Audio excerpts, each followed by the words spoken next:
You know, when it was announced that Tim Ketterdam was going to be reading Sawkill Girls as the group book, I was like, oh, cool. Because I'd heard about Sawkill Girls before that point in time. A thriller, some girls were going missing, and then some girls decided to band together and kick ass. And I'm like, oh, it sounds like it's going to be a great, fun read, just a little bit scary. Younger me didn't know shit.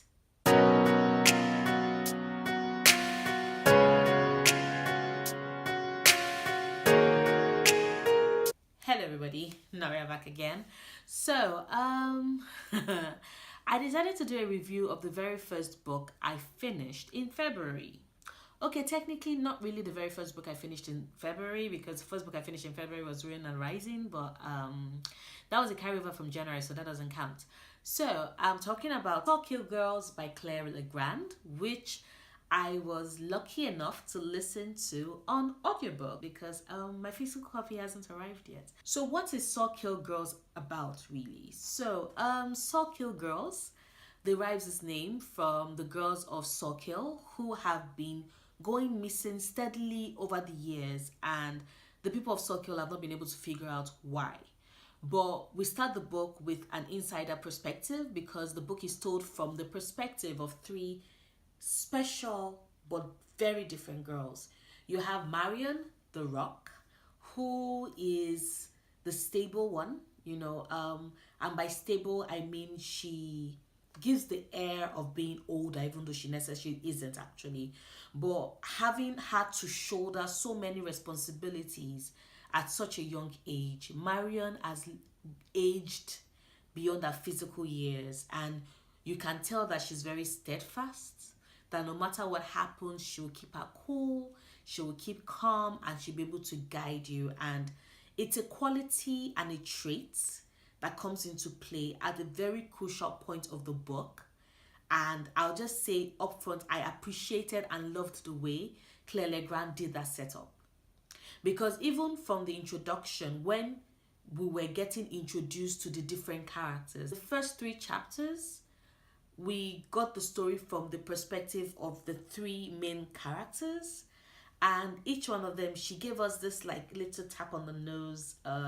This is who this person is eternally. And it's when you get to the book as you're reading that you realize that, oh, okay, that's why, and all of that. So we started Miriam's chapter by referring to her as the rock, or just the rock.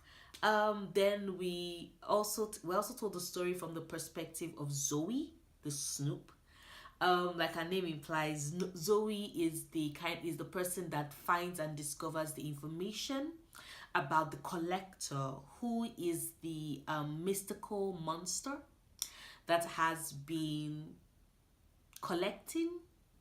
That's a pleasant way to say been killing and eating the Sawkill Girls for decades.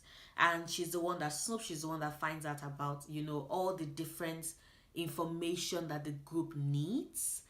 And it came in handy throughout the book because a lot of the secrets that are stumbled upon, we get to see that because Zoe she just has to snoop. She can't help it. It's her nature. She's curious. She's the daughter of a police chief. Like, is anybody surprised? And then the third character through whom we follow the story is Val, the Viper.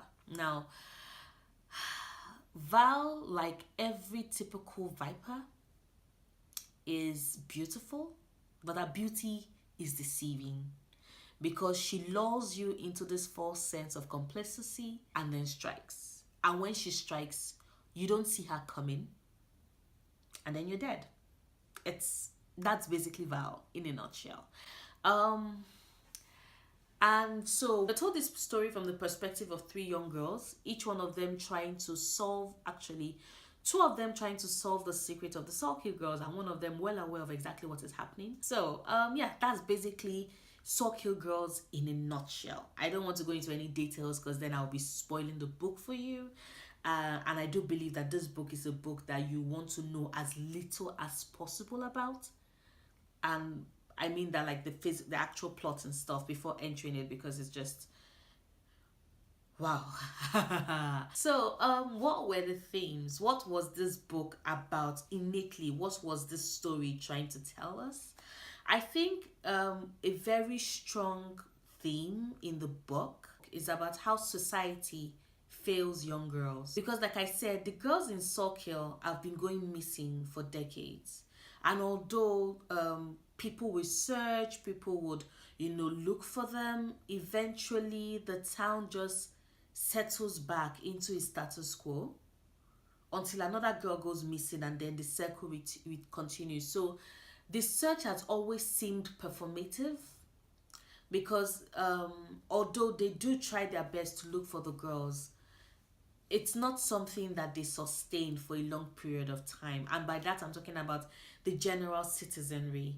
Other people that fail these young girls are the family that basically sacrifices them to the beast, to the collector, and have been doing so for decades. And then you have the pieces of shit who want these girls to kill each other in order to, get the job done. Like,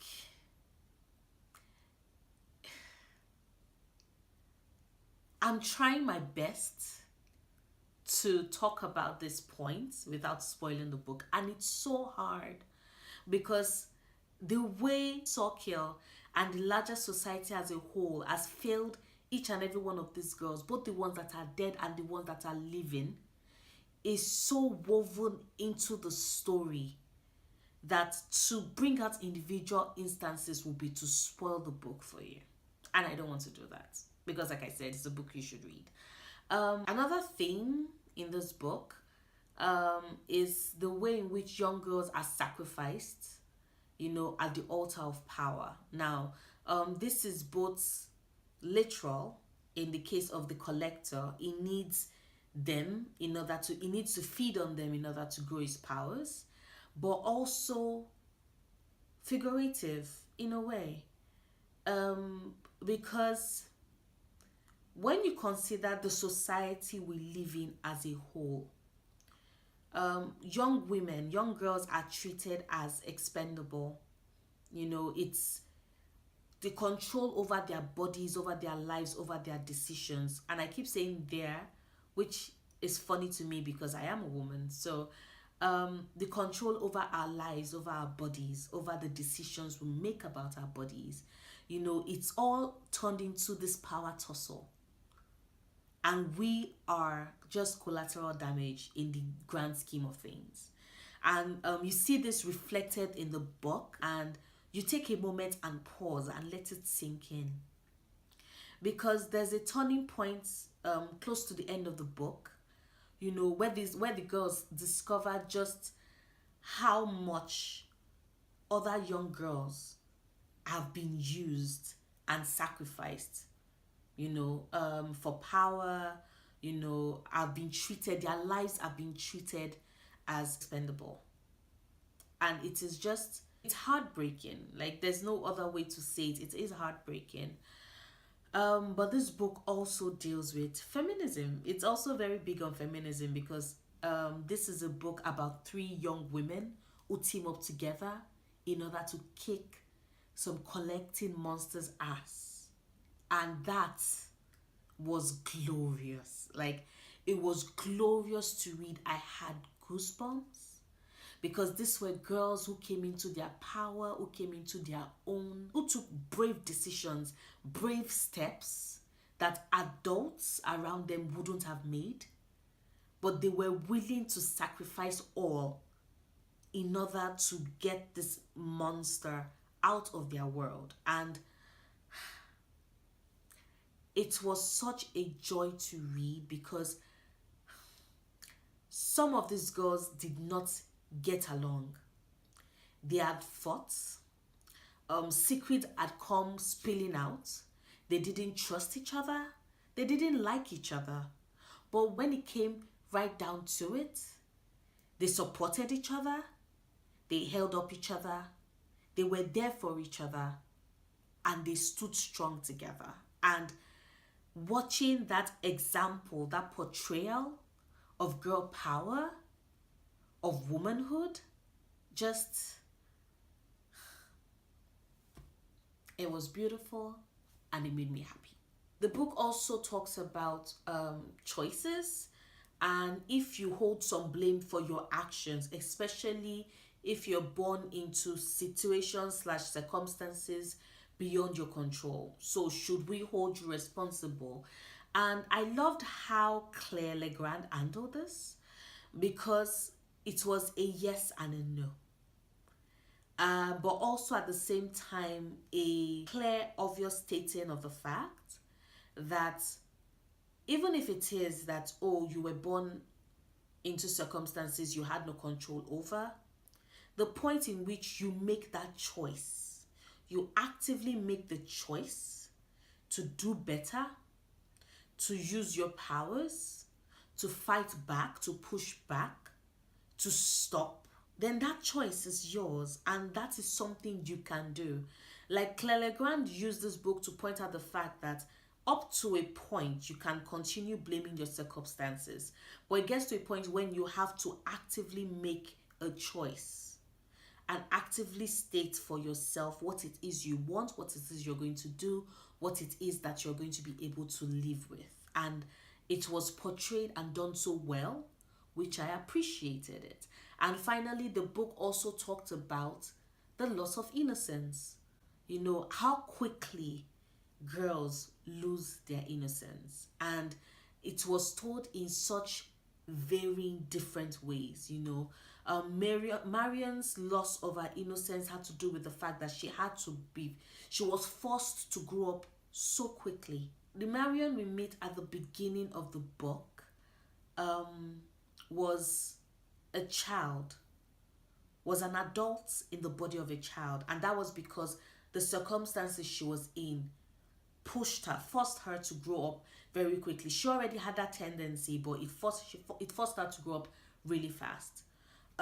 You had Val, who was born into a family where her choice was taken from her, her agency was taken from her, and where even, like she told us, from the very first moment she made her first cry as a child, her soul was forfeit, her body was forfeit. And for you to grow up with that knowledge that you are not yourself, you are not your own self, you lose your innocence. She was born with her innocence gone already.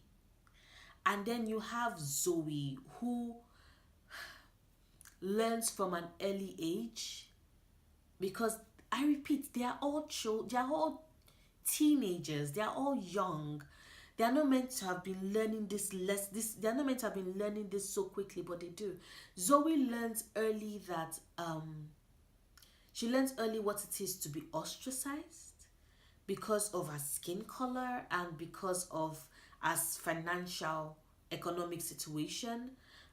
She learns what it is to lose a best friend and to be left as the only person standing, still actively searching for someone she's fairly certain is almost already a ghost.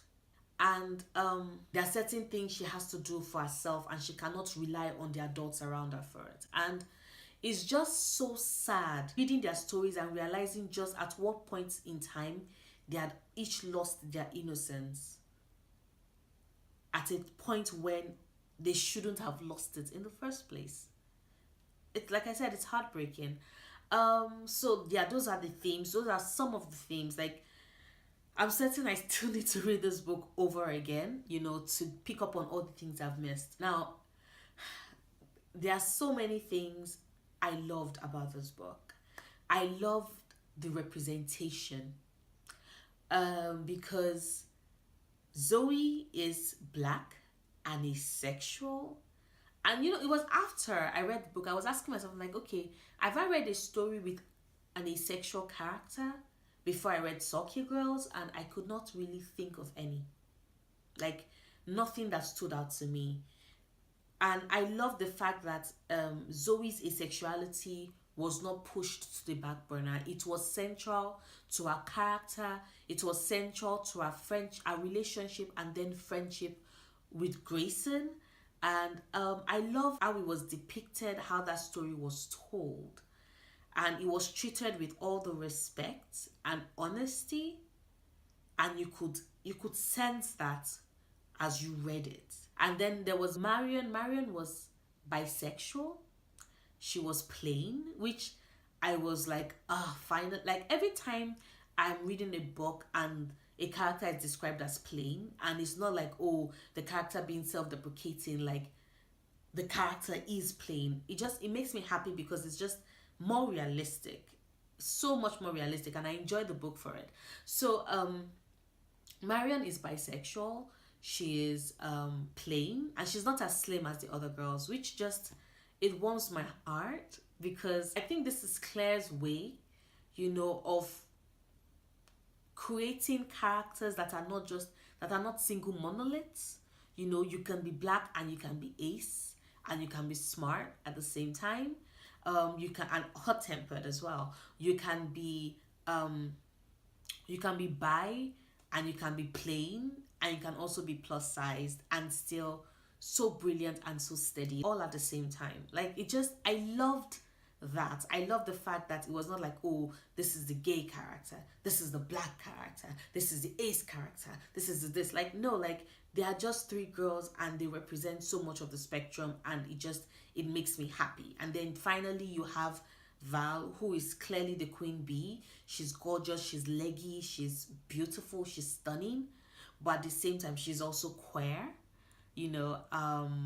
She's also queer, and she's also dealing with the effect of living in an abusive home, and that is another perspective, the way in which you can turn beauty and grace into a facade in order to hide what it is that is going on underneath, in order to hide what kind of family you're dealing with, what kind of family you have at home. Like, I loved how the story was told from their perspectives, and how each one of them, like I said, is so representative, of the people we see around us today.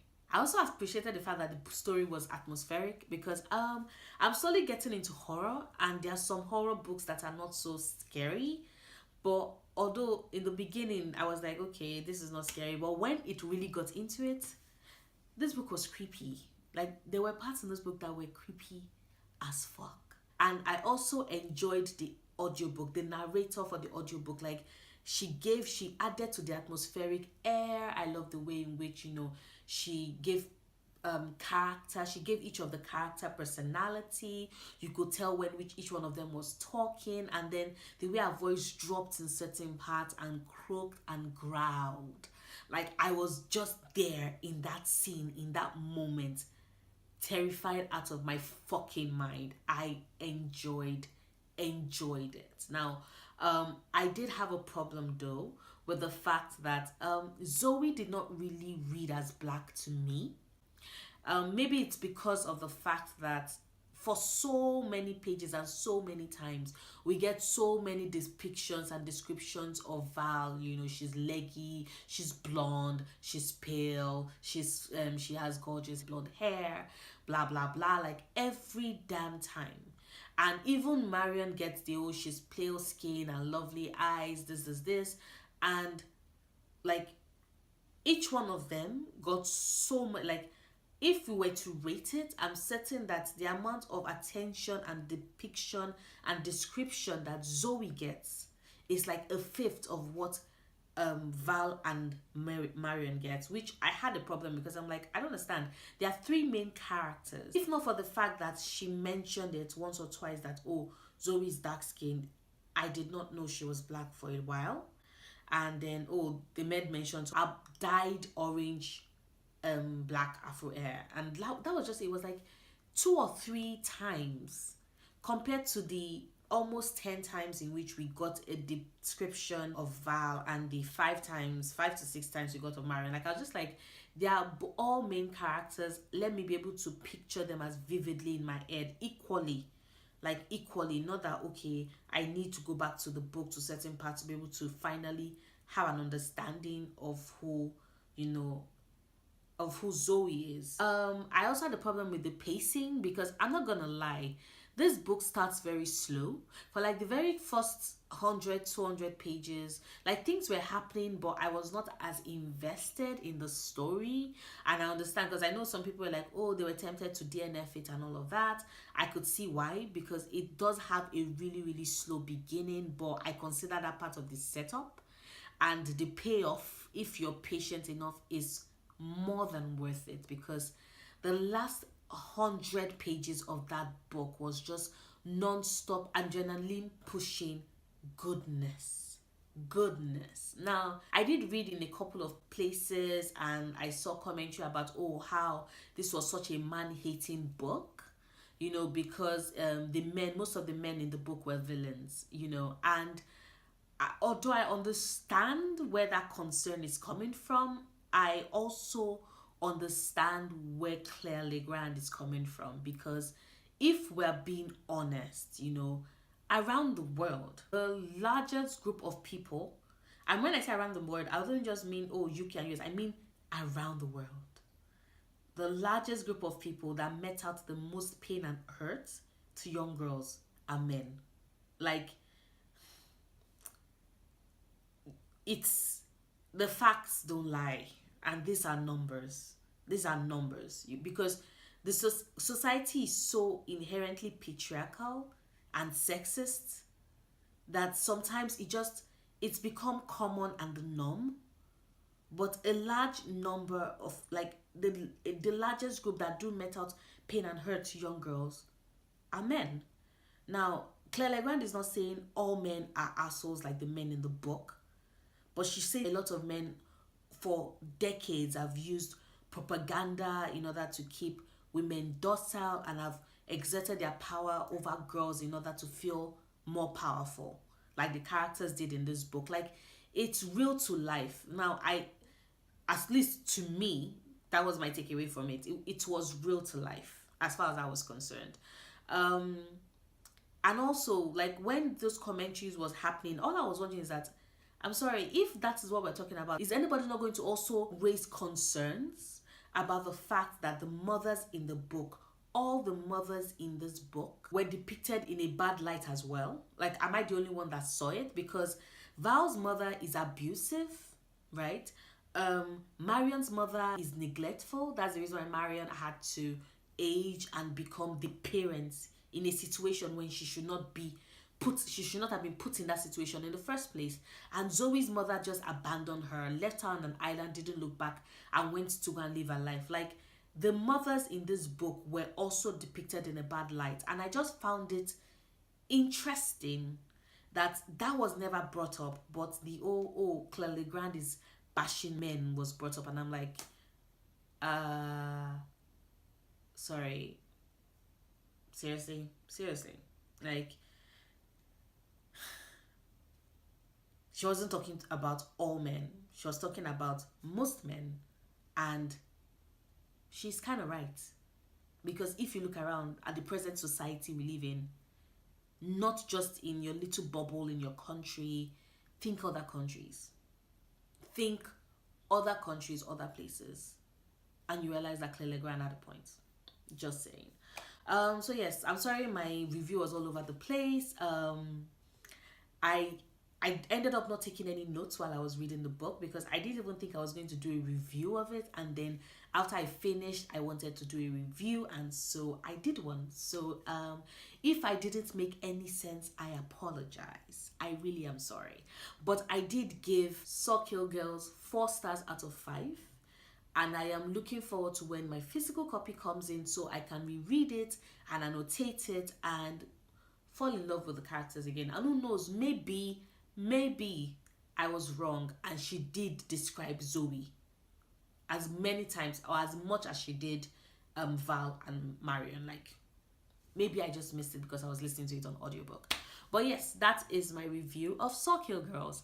Let me know, have you read the book? If you did you enjoy it? What was your star rating? What are your thoughts on the okay, it's too man-hating beats? Like, I want to, let's have a conversation. Like, what's your point? What's your opinion on that? But yeah, if you like this video, please do not forget to like and subscribe. I make new videos every Sundays, Wednesdays, and Fridays, and I will see you soon. Until then, stay passionate, love books, love yourself. Bye.